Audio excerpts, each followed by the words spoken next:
as rien fait dans le foot, que tu dis que tu veux faire ci, que tu veux faire ça, que tu veux gagner, bien sûr que ça interpelle. Mais voilà, je me suis jamais limité.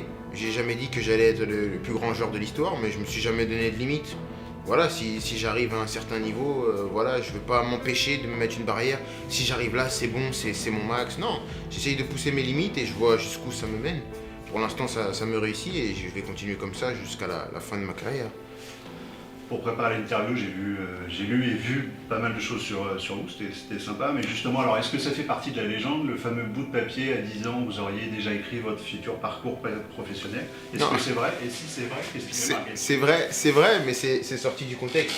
Parce que c'était à l'école, on nous avait demandé qu'est-ce que vous vouliez faire. Je pense que c'est classique. Voilà, c'est classique, on demande souvent, les professeurs demandent à leurs élèves ce qu'ils veulent faire. Et moi, j'ai écrit tout ce que je voulais faire, sauf que c'était du foot. Donc j'ai écrit tout le cursus que je voulais faire dans le foot. Et donc après, je l'ai gardé à la maison. Et voilà, maintenant que j'ai réussi, c'est sorti et c'est une anecdote collector. Mais à la base, c'est quelque chose d'anodin. C'est quelque chose d'anodin que chaque enfant pourrait faire s'il a envie de faire du foot. À 17 ans, quand vous étiez à Clairefontaine, j'ai vu pareil une interview, j'adore l'interview. Et vous disiez, moi j'aime faire le spectacle. Les gens, ils ont payé pour ça, ils viennent, donc moi je suis là pour faire le spectacle. 5 ans après, est-ce que le discours est toujours le même? Non, parce que quand j'allais au stade, et je pense que j'étais pas différent, tu payes pour voir du spectacle. Tu payes, il y a des joueurs qui te font payer ta place. C'est comme ça, les gens ils viennent se divertir, les gens ils ont multiples problèmes. Quand ils viennent au stade, c'est pas pour avoir d'autres problèmes, ils viennent pour savourer, profiter, enjoy comme on dit en anglais. Et voilà, c'est comme ça et je pense qu'il faut jamais oublier cette notion de plaisir. Même s'il y a cette obligation de résultat, cette pression, mais il faut jamais que ça prenne le dessus sur le plaisir. Et les gens ils viennent pour prendre du plaisir. Donc nous on est là pour en donner. Et une autre interview que j'avais vue, vous étiez vraiment gamin aussi en disant mais moi les entraînements c'est fait pour être perso et c'est comme ça que j'apprends. Non, parce que pendant longtemps, on m'avait reproché de ne pas marquer de but. J'étais chez les jeunes et j'aimais faire le spectacle et je ne marquais pas de but. Et je me souviens que plusieurs de mes entraîneurs ils me disaient mais le football d'aujourd'hui, il faut marquer des buts. Et pour marquer des buts, il faut répéter ses gestes. Tu fais pas toute la semaine, tu fais des passes et le samedi tu vas tirer. C'est pas logique. L'ego en sport, il est quand même super important. Nous c'est vrai qu'en France, on a une espèce de sensibilité par rapport à ça, où on préfère les sublimes losers ou aux magnifiques vainqueurs, les poulies d'or, etc. Voilà. Et l'ego, il est important. Bien sûr qu'il est important parce que quand vous êtes dans le dur, personne d'autre que vous-même va vous pousser. Et il faut que vous vous persuadiez que vous êtes capable de renverser des montagnes. Parce que les gens ne comprennent pas bien sûr l'ego. Et quand tu es pas bien, il n'y a personne qui va venir chez toi te dire si tu es capable de faire ça. Il n'y a que toi et ton mindset. C'est que toi. C'est que toi. Et donc, il faut se persuader que vous êtes capable de faire de grandes choses. À chaque fois que je rentre sur un terrain, je me dis toujours que je suis le meilleur. Pourtant, j'ai joué dans des terrains, il y avait Messi, Cristiano. C'est des meilleurs joueurs que moi. Ils ont fait 1 milliard de choses plus que moi. Mais dans ma tête, je me dis toujours que je suis le meilleur. Parce que comme ça, tu te donnes pas de limites et tu essayes de donner le meilleur de toi-même. Donc après, bien sûr que parfois les gens comprennent pas parce que peut-être aussi, je pense qu'il y a cette barrière qui est créée par rapport à ce sujet-là où on n'explique pas vraiment ce que c'est l'ego. Pour les gens, l'ego, c'est juste pas donner un penalty à un copain ou avoir un meilleur salaire que le joueur de l'équipe rivale. Non, c'est pas que ça. C'est aussi dans la préparation. C'est quelque chose de personnel. Voilà, se surpasser, c'est bien au-delà que seulement ce truc superficiel de dire oui, l'ego, moi je. Mais je pense qu'il y a pas mal de choses à dire sur ça. Quand tu as 19 ans, on gagne déjà une Coupe du Monde, justement. Comment on reste motivé, ambitieux? On veut en gagner une deuxième. On veut en gagner une deuxième parce que tu t'es dit que voilà, ça peut être qu'un bagage supplémentaire pour ton voyage. Voilà, normalement une Coupe du Monde c'est l'aboutissement d'une carrière. C'est quelque chose que tu fais, que tu travailles en club, tu as des années en club et tu arrives vers 27, 28, voilà, c'est la Coupe du Monde où tu es à ton apogée.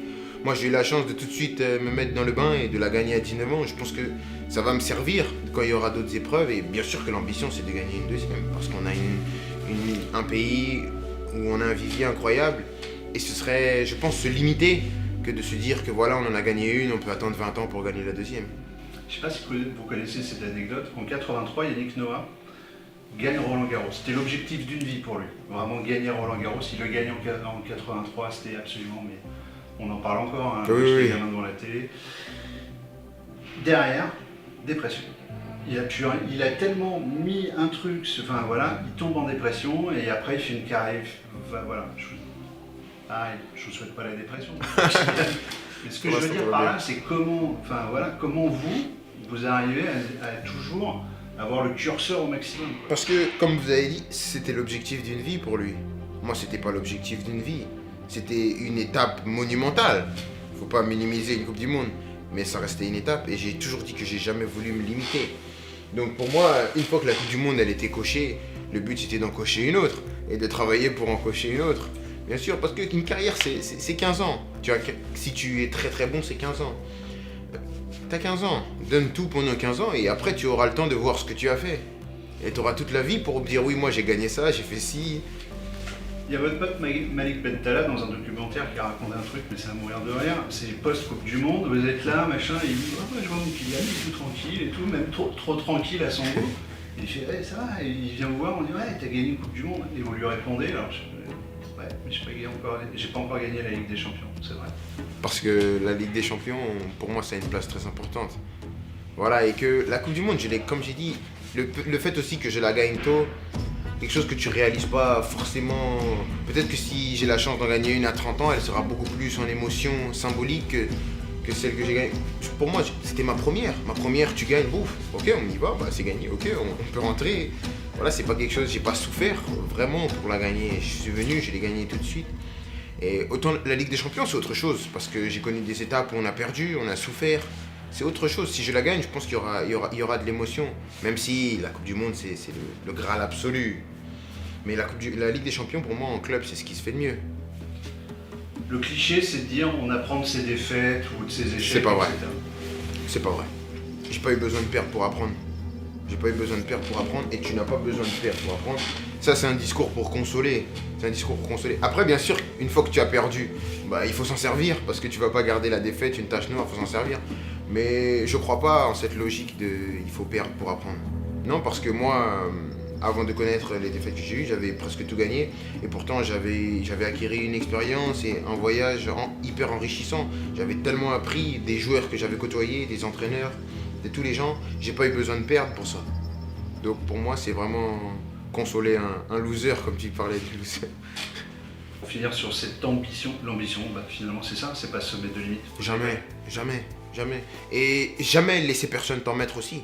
Parce que plein de joueurs n'avaient pas de limite, mais à force qu'on leur dise oui, mais tu penses que tu es capable de faire ça, ils se limitent. Personne ne peut vous limiter si vous avez la détermination de faire des grandes choses. Tout simplement, vous êtes maître de votre destin, chacun est maître de son destin. Et voilà, c'est comme ça.